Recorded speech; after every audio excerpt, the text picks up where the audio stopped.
In a situation like that, do you feel like you talked about not wanting to micromanage, but are there situations where you just absolutely have to use your veto power if you feel strongly enough to change things? Yeah, I do use the veto power quite often. In that situation, I saw Carlos, and I trust Carlos. Carlos is running hard as well, and I didn't make the change. We were discussing the play, and did not make the change at the running back position.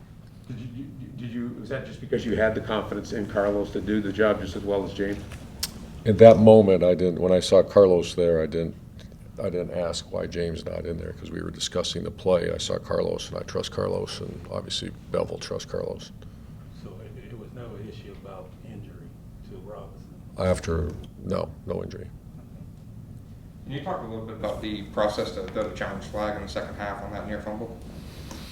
Yeah, it's an interesting way we do it. Zach is a tremendous, our guy that's upstairs, and the official was right with me.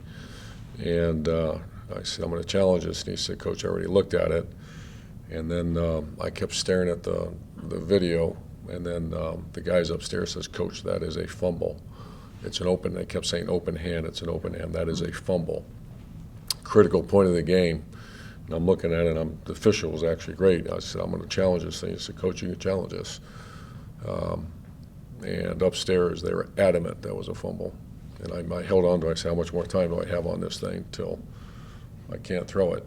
But the officials were great on the sideline. The communication was great. I said, okay, and then boom. I really believed it was, and so did the guys upstairs. Do you feel like yesterday was a potential turning point for Caleb on? I'm sorry? Do you feel like yesterday was a potential turning point for Caleb on? Oh, he played great. Yeah, he had one miss, one mental error, but he, I think a sack and a half, a great play on Henry. He's been a product of hard work, great attitude. We need him to play like that. Irvin, are you going to revisit the kicking situation again this week? Is it still an open competition? Yeah, it's an open competition, and we're also searching. So slipped on the extra point, and a 55-yarder, 54-yarder hit the crossbar, and that's APB.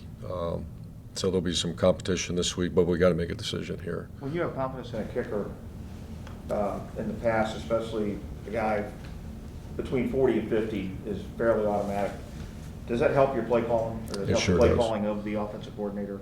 Well, it helps everything. It helps the momentum of a game. Obviously, it helps the points, but it helps the momentum of a game. We've had a bunch of those where you get a decent drive, and then all of a sudden you just lose that energy on the sideline. And then obviously the confidence in get it to this yard line, and you usually walk away with 3 points. Can you get more aggressive play calling if you've got a kicker who's hot, who's kind of, you got 3 points in your pocket? Yeah, absolutely. Does the kicker situation, because you're going to London, you need a guy that's vaccinated, you need a guy that's got a passport, does that kind of complicate things, in terms of bringing new guys in to look at? It does, and we couldn't even talk to a kicker that's not vaccinated because you have to sit for 5 days. So that's what Trent and those guys are doing right now.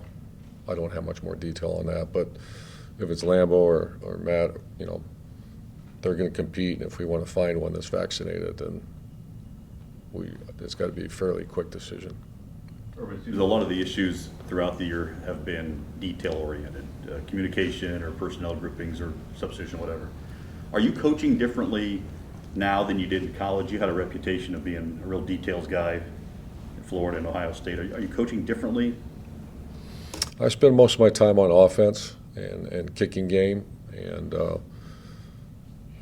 I'm not because of me, but I think Bevel's, I like our identity right now. If you say, what's the identity of the Jacksonville Jaguar offense, it's a physical offense that runs the ball and balance. Our goal is always 250, 250. I want to say we were 250, 200. That's what we want to be. Our tailbacks are running hard, both of them.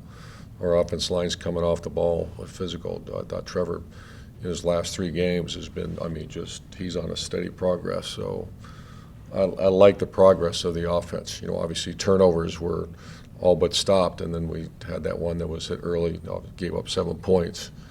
The detail there's some communication issues on defense. That's what we have to keep working on. So, but have you changed, you know, when you first took the job, you said you wanted to surround yourself with guys who could handle a lot of the you know, those things, and you wanted to be more kind of high level. Have you done that, or do you need to be more down in the weeds on things? That's a good question. That's something I made a point that I'm evaluating everything. You know, I was a certified nut in college, and I'm not that now, and so detail oriented is something I'm looking at. Did you get any reports on Linder today? Yeah, high ankle and MCL. So it's as bad as that sounds. That was much better than the initial. So we're going to get him back. We're going to 4 to 5. Anybody else banged up? Yeah, Roy should be back. Who else we got? Miles Jack. Miles Jack's, it turned out to be an oblique. I think someone said back was an oblique, and that's day to day. We'll find out more. That's all how he heals. And Tyson should be, you know, we'll see how he heals up too. What's the challenge this week for you, getting ready to play a game in London and getting ready for an opponent at the same time? My first trip, but the Jags have done it. We had many meetings throughout the summer just to so we could, there's a lot of new people here that aren't familiar with it, and we have a pretty good plan. Our players are very involved in the plan. Linder was one that was I hung with him, and we talked about the positive, negative, going out early, going out late. When I say going out late, going early in the week or later in the week. So there's a challenge. Challenge is also you're down 2 offensive linemen.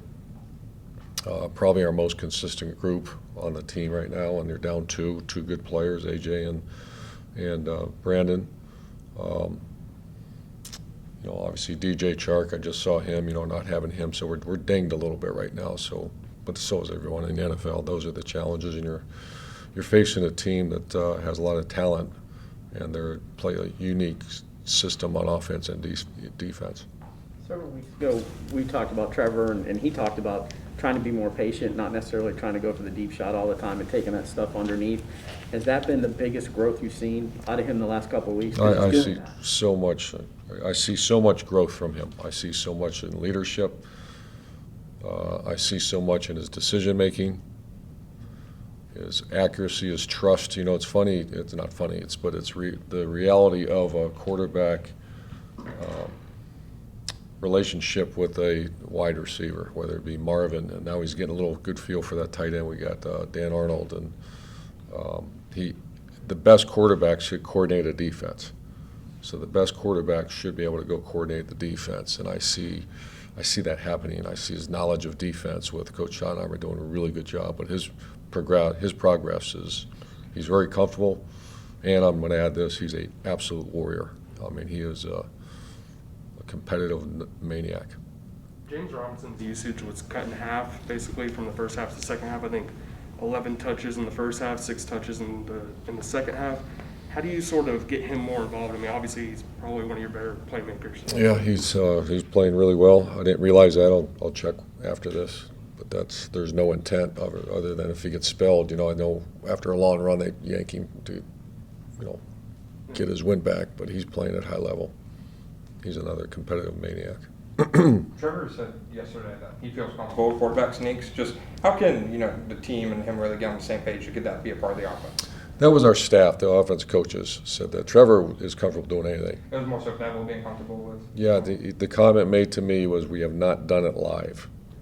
No, you say, Trevor, go do this. Trevor's going to do it to the best of his ability. But that was,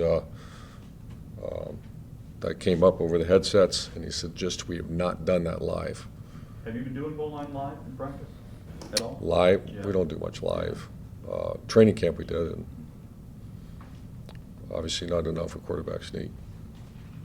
3 sacks yesterday. Did the pressure reflect that? Did it feel like you got good pressure yesterday? I'm sorry? Did it feel like you got good sacks yesterday? Our best day pressuring a quarterback. Yeah, it was our best day. Even just missed a couple. Missed an opportunity. Shaq had a pick 6 right in front of him. You know, until that changes, the score, you know, the game of football from 50 years ago to be another 50 after this is about the ball. And unless we start getting turnovers, you know, in 8 games we have 1. 8 games we have 1, and it's not because it's, you know, we're out there working, I mean, turnover circuit, doing this, doing that. I mean, it's, you just got to step in front of one and make a play. And when that does, I think this whole thing changes. Seems like yesterday the receivers were maybe having an issue coming off of blocks or coming out of their coverage when Trevor was sort of scrambling around. How much do you guys practice those scramble drills in practice? Every week. Yeah, I'll have to go recheck with the coaches. I didn't see that was a, you mean when he scrambled? He's scrambling around and they're not really getting free. I'll go back and look, but that's a weekly drill. Was there any particular reason on the fiscal?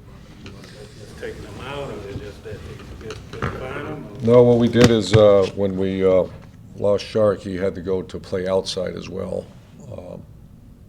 But he was point of attack many times. It just didn't get him the ball, and that's, you know, that's something we have to make sure he gets the ball, because you saw the one that he had. He's dynamic, and he's arguably our best playmaker right now.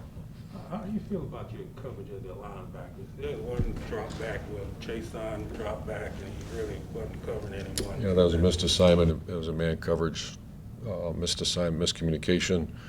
That's an area not our strength right now.